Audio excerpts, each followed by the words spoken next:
Buenas noches. Buenas noches a todos. Gracias por venir. Es un placer ver esto lleno y con tantas caras contentas y llenas de entusiasmo.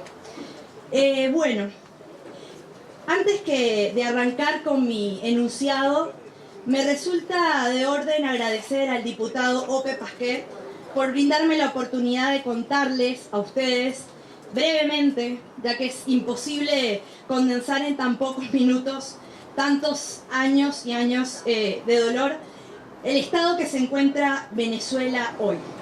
Yo soy venezolana, hace 10 años que vivo acá, sin embargo tengo conexión con Venezuela diariamente. Mis padres de hecho retornan a Venezuela este sábado y por eso Ope me ha pedido que hable y les diga unas palabras sobre eso el día de hoy. Hay una necesidad que sentimos los venezolanos siempre, que es terminar de una vez por todas con el flagelo del régimen chavista. Y empiezo por esto último. ¿Por qué hablo de régimen chavista en vez de dictadura de Nicolás Maduro, que en realidad es como se suele visualizar al gobierno autoritario del país caribeño actualmente? Y porque hablar de Nicolás Maduro únicamente es olvidar impunemente la razón por la que Venezuela se encuentra dentro de una crisis social y humana más grande de todos los tiempos, que es nada más y nada menos que gracias al presidente difunto Hugo Chávez Frías. No recordar a Chávez que es el promotor de este cuento macabro, es no hacer justicia a la memoria y el legado siniestro que dejó con el llamado socialismo del siglo XXI, impulsado y patentado por él mismo en el año 2007. Y finalmente, porque nombrar solo a Maduro en lugar de Chávez le resta importancia a los 15 años de proceso que vivió Venezuela para llegar al desborde en la cual se encuentra lamentablemente hoy en el 2019. Sin ánimos de excederme demasiado, porque no es la idea, voy a contarles muy someramente este proceso chavista, para explicar mejor por qué considero una falta tremenda que no se le etiquete a esta dictadura con el nombre de Chávez. Desde que el fallecido presidente asume el poder en 1999, debido a la situación inestable en la que se encontraba el país, sumado al descreimiento en los partidos tradicionales, se creó con él una figura mesiánica que se asociaba a la del libertador Simón Bolívar, lo que probablemente lo animó a ir creando un régimen absolutista con disfraz de democracia, solamente porque gozaba de elecciones y una división formal de poderes. Entre otras cosas, ajustó la Constitución a su medida con la Asamblea Constituyente de 1999. Reprimió la opinión pública a través de los medios de comunicación. Y sobre este hecho puntual, se puede recordar el cierre de la cadena de radio y televisión Radio Caracas, por ejemplo, que sería el equivalente, para que ustedes se hagan una idea, a Monte Carlos Televisión, por la trascendencia y el año que tiene en la televisión. En el año 2004 se abre el primer referéndum revocatorio, que es un mecanismo para decidir si un presidente sigue en su mando o debe cesar su mandato según voluntad popular. Y con más de 3.2 millones de firmas recabadas por la oposición, fueron utilizadas posteriormente para destituir a todos los funcionarios que se encontraban registrados en dichas firmas. Esta fue la primera señal, recuerdo, abierta y notoria de autoritarismo del presidente Chávez. En el 2006, gana nuevamente la presidencia con el primer triunfo cuestionado por la oposición, ya que la Corte Electoral, que en Venezuela es el CNE, ya no venía gozando de credibilidad ni respeto social. Esto es tan notorio que el presidente de este órgano, supuestamente imparcial y autónomo, Jorge Rodríguez, que sigue siendo hoy mano derecha de Maduro, pasa a ser vicepresidente del país inmediatamente después de la victoria chavista. En años posteriores, Chávez se encargó de limitar el poder adquisitivo de los ciudadanos expropió prácticamente todo el aparato productivo e industrial de Venezuela. Hizo al país desafiliarse de organismos internacionales dedicados al respeto de los derechos humanos, como la Corte Interamericana de Derechos Humanos.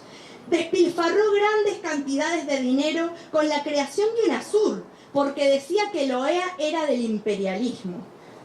Compró conciencia por toda Latinoamérica con chequeras que eran respaldadas por el valor del petróleo, el cual entre 2003 y 2013 estuvo en su mejor momento económico, lo que permitió este panorama.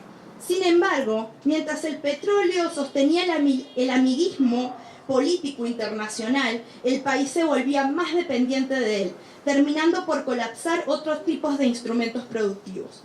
Cuando la refinería de petróleo PDVSA cae en colapso, probablemente bajo la irresponsabilidad de la ineficiencia de sus funcionarios, ya que en el 2004 fueron destituidos los ingenieros contratados públicamente, reemplazados por el clientelismo chavista, el país comienza a contraer deudas externas con países oportunistas como Rusia y China, debido a que no funcionaba ningún otro mecanismo de ingreso.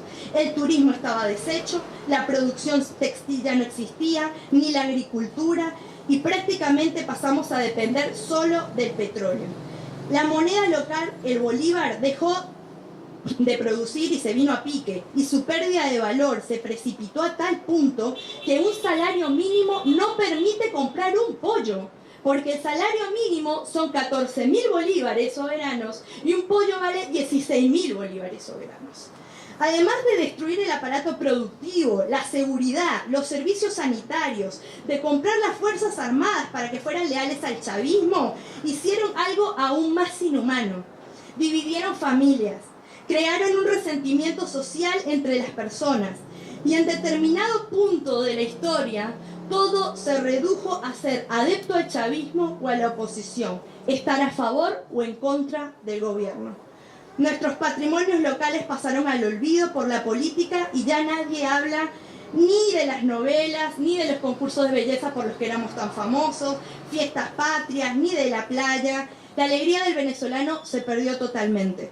Para el 2014 todo comenzó a centrarse en cómo salir del régimen. Las conversaciones de sobremesa y los cafés con amigos solo han versado en hablar de política desde entonces. Y por otro lado, los jóvenes perdimos la esperanza y tuvimos que abandonar el país por entender que ya no veíamos un futuro posible ahí. Familias enteras se separaron. Personas que construyeron su vida en Venezuela se vieron forzados a dejarlo todo y emigrar sin deseo alguno. En mi visión se generó un verdadero desplazamiento forzado. Hoy en 2019, la crisis humanitaria no tiene precedentes en América Latina. Organismos independientes como la ONU, Human Rights, arrojan números de muertos por falta de medicina y comida que erizan la piel, tomando en consideración que no ha habido una guerra o hay pobreza en el país.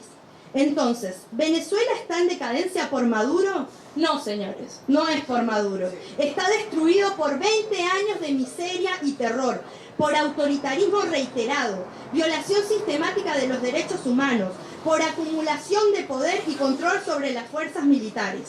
Venezuela está en crisis por un trabajo constante y minucioso de Chávez y toda su compañía desde 1999.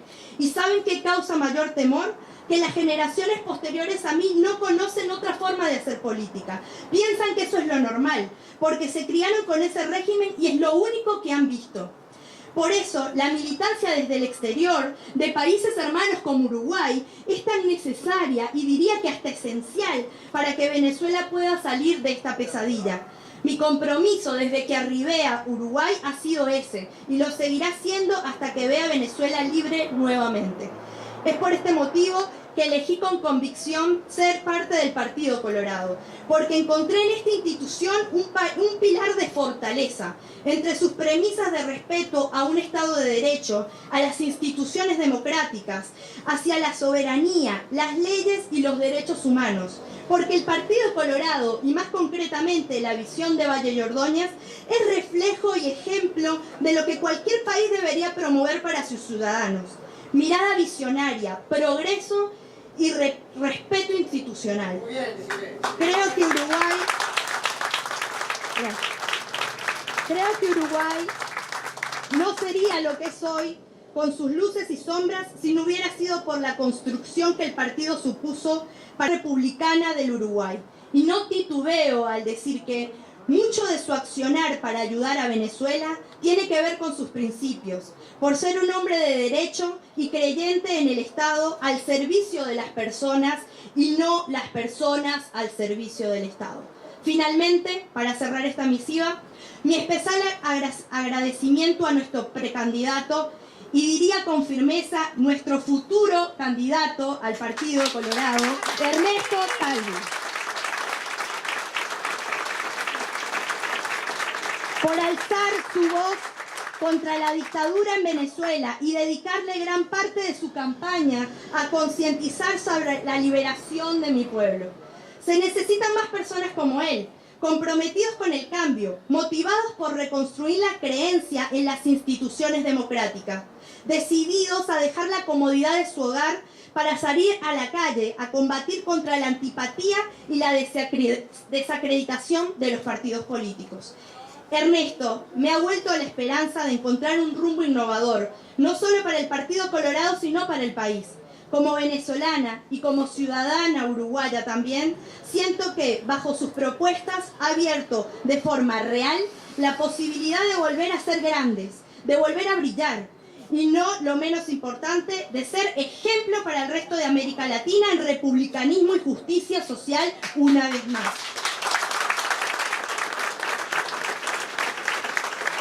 Me quedo, Ernesto, con un pensamiento tuyo sobre Venezuela que creo que resume muy bien el espíritu que debe movilizarnos como patriotas solidarios de la región y el mundo.